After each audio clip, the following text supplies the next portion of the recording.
Hi guys, welcome to our channel Metals Our Life MOL. Hari ini kami akan membahas paduan aluminium silikon. Dalam bahasa Inggrisnya aluminium silikon alloy. Dalam bahasa Jermannya aluminium silicium legierung. Ini di belakang saya contoh-contoh dari produk yang pernah kita buat. Dan ini hampir semua ini aluminium silikon alloy. Hanya berbeda metode pengecorannya. Seperti Anda bisa lihat di sini adalah materai AL SI 10 MG. Kalau di standar Jepangnya JIS, ini AC 4A. Nah, barang ini digunakan di rumah sakit, yaitu merek Toshiba. Jadi ada beberapa holder di sini, di mana di sini ada siam yang bergerak, ya, bisa ditaruh di atap atau di dinding samping atau di tanah. Nah, ini salah satu bentuk holder lagi. Jadi di sini ada siam. Siam itu bisa sliding, bisa bergerak.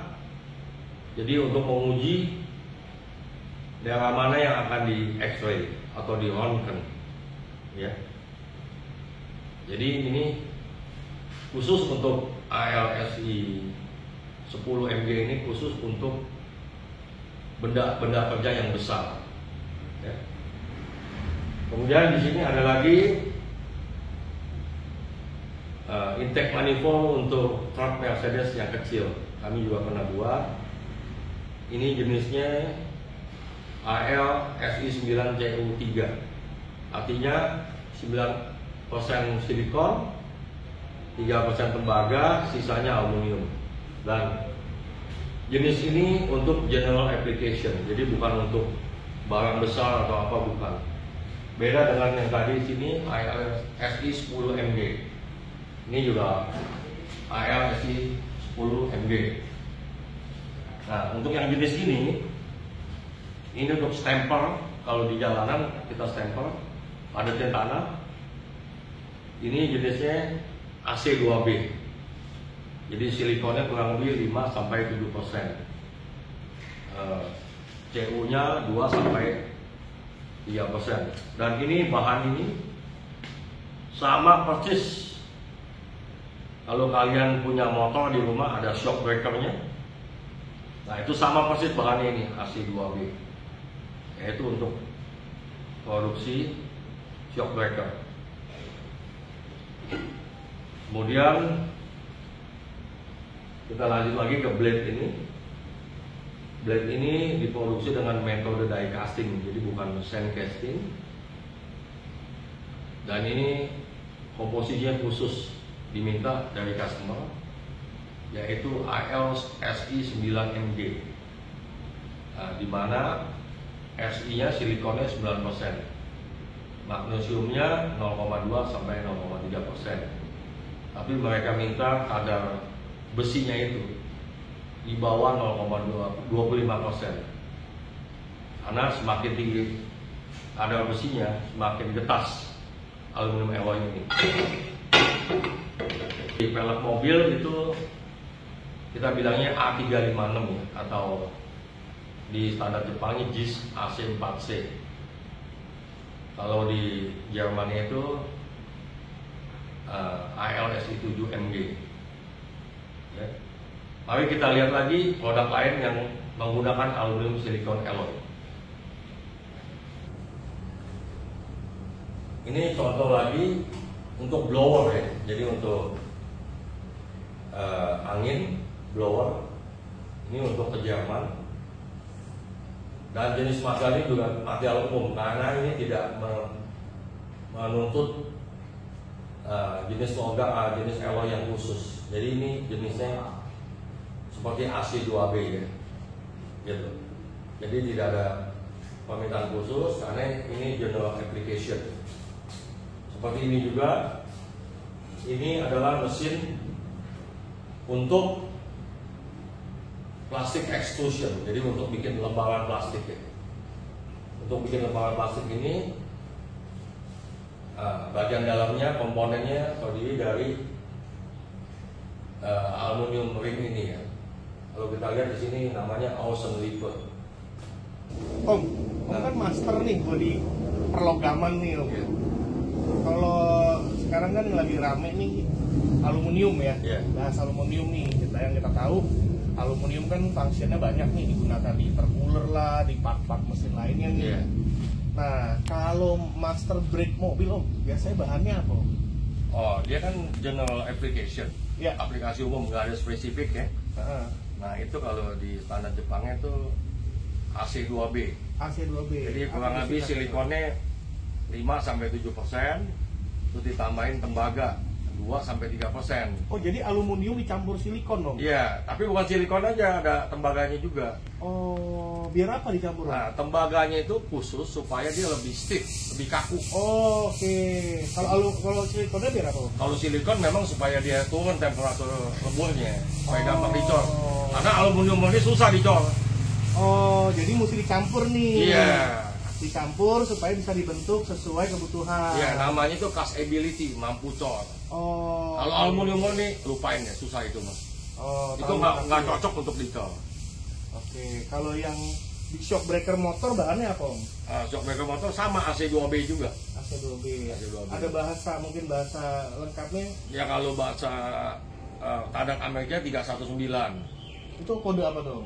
Ya kode aluminium alloy. Aluminium alloy namanya. Kan tiap negara punya standar beda-beda. Oke, namanya aluminium alloy. Ya, paduan aluminium. Oke. Nah, kita lihat nih, Sen. Ya. Berarti ini bukan besi nih Om ya? Bukan. Ini aluminium alloy nih. Nah, ini kan rem ya. Minyak Ya, rem. Nah, ini minyak rem. masuk brake cylindernya yang ini kan, tuh. Ya kan? Ya. Nah, kemudian tadi Seno bahas ini intercooler kan? Ya. Nah, ini kan juga general application. Ya. Nah, itu biasanya pakainya ALSI 9CU3. Jadi silikon lebih tinggi 9%. Oh. CU-nya 3%. Biar lebih gampang dingin. Bukan. Ngecornya lebih mudah. Karena itu kan ada lubang-lubangnya lebih besar gitu loh. Oh iya. Oh, moldingnya lebih mudah. Iya, ngecornya castability-nya. Oke. Nah, kita lihat lagi sekarang yang motor nih ya. Ya, motor. Nah, ini kan shockbreaker nih tuh. Ya. Shockbreaker nih. Nah, ini kalau di Indonesia nih ada 2 produsennya nih, perusahaan Jepang nih. Iya. Ini sama AC2B juga ini.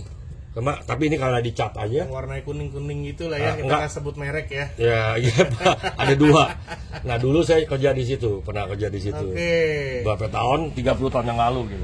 Nah, pertanyaan saya Om, kenapa harus pakai bahan itu? Kenapa nggak bisa pakai bahan besi atau apa, atau stainless? Karatan kalau besi. Oh, karat. Lagian kalau besi itu pertama karatan. Kedua, kalau stainless ngecornya susah. Oh, Itu kan bolong tengahnya. Karena ini cetakannya bukan cetakan pasir, cetakan besi. Oke. Nah, kalau stainless sama besi dicor ke besi ya nempel dong, lumer dong cetakannya. Oh, jadi cuma bisa pakai aluminium alloy itu. Iya, nggak bisa. Karena aluminium alloy yang AC2B itu kira-kira mungkin sekitar 610 deh lebur. Nah, kalau stainless 1300, 1400 cetakannya juga segitu. Cetakannya yang lumer, kalah dong. Oh, jadi dipakainya aluminium alloy sebenarnya karena untuk moldingnya, untuk pembentukannya. Iya, dan ini kan mass production. Oh, bukan karena ada hal lain atau Oh apa? enggak, ada lagi sifatnya ringan. Oh, iya. Ya kalau nggak berat dong.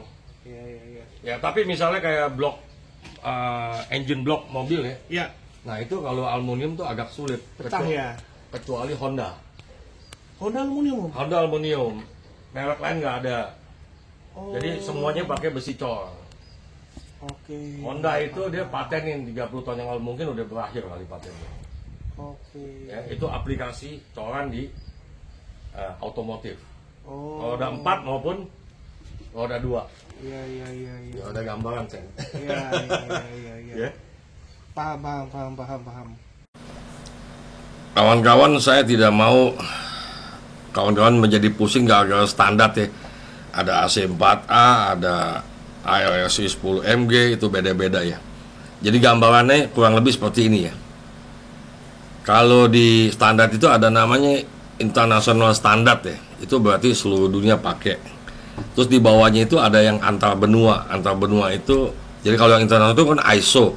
Kalau yang antar benua itu seperti EN, European Norm. Jadi standar untuk Eropa. Jadi negara Eropa pakai itu, seperti Jerman, Prancis, Belgia pakai itu. Nah, di bawahnya lagi ada lagi standar negara seperti DIN Jerman, atau Jepang JIS, Indonesia SNI gitu. Kalau Inggris British Standard BS.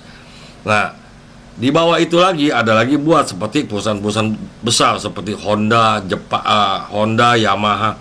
Itu mereka bikin standar lagi. Jadi misalnya mereka nggak mau pakai standar JIS ADC 12, dimodifikasi dikit gitu. Terus dia bilang itu Honda standar atau Yamaha standar, perusahaan-perusahaan besar gitu. Kalau di negara kita kurang lebih kayak beginilah, ada peraturan presiden, itu di bawahnya ada peraturan menteri, mungkin di bawah lagi ada peraturan gubernur, terus ada lagi peraturan bupati atau wali kota, kurang lebih seperti itu gitu. Nah, kita nggak usah dipusingin sama standar namanya apa-apa, nggak usah dihafalin. Yang penting kita tahu komposisinya apa gitu. Itu yang paling penting gitu. Sengaja saya lampirkan tabel itu ya. Jadi kalau kawan-kawan mau lihat ekuivalennya apa, misalnya AC4A ekuivalennya di DIN apa, ALSI 10 MG. Nah, itu tinggal lihat di tabel itu aja. Jadi nggak usah dihafalin, pusing ngapalin begitu gitu. Yang penting kita tahu kadar silikonnya berapa. Ini tabel ini khusus untuk aluminium silikon alloy atau paduan aluminium silikon, lebih diutamakan itu gitu. Hari ini kita bahas tuntas aluminium silikon alloy, paduan silikon aluminium silikon, mulai dari 6% sampai dengan 23%. Kita mulai dari shock breaker motor, terus brake master silinder mobil, itu semua menggunakan AC2B, yaitu silikonnya 5-7 atau rata-ratanya 6%. Kemudian kita masuk ke blower yang tadi saya bahas, juga tamping reamer machine yang buat padatin tanah itu juga buat general application, silikonnya 6%. Kemudian kita bahas dengan silikon 7% naik ya dari 6 ke 7, yaitu pelek mobil A356 ALSI 7 MG, silikonnya 7%. Kemudian aluminium suspension clamp ya, itu dipakai di PLN ya untuk kabel-kabel di clamp itu biasanya di T6 ya supaya kekuatannya naik. Itu juga A356 silikonnya 7. Kemudian kita masuk ke silikon 9%, naik lagi nih 9%, yaitu aplikasi silinder head mobil ya, aluminium cylinder head itu pakai AC2B, ada silikonnya 9%. Kemudian intake manifold itu yang di atas gambarnya untuk Mercedes truck yang kecil, ALSI 9CU3 itu kadarnya juga 9% silikon. Nah, sekarang kita masuk ke silikon 10%, naik lagi ya 10%, yaitu holder seperti kawan-kawan bisa lihat, itu pemegang siam ya. Kalau kita ke rumah sakit itu ada X-ray, kita mau cek di bagian mana yang mau dicek, itu dia bisa sliding siamnya itu. Nah, holder itu contohnya yang pernah kita buat. Terus ada lagi ring itu, jadi mirip seperti MRI, jadi badan kita masuk ke ring itu, tapi ini bukan MRI ya, tapi ini X-ray. Itu juga ALSI 10 MG atau di JIS-nya itu AC4A, khusus untuk barang-barang yang besar.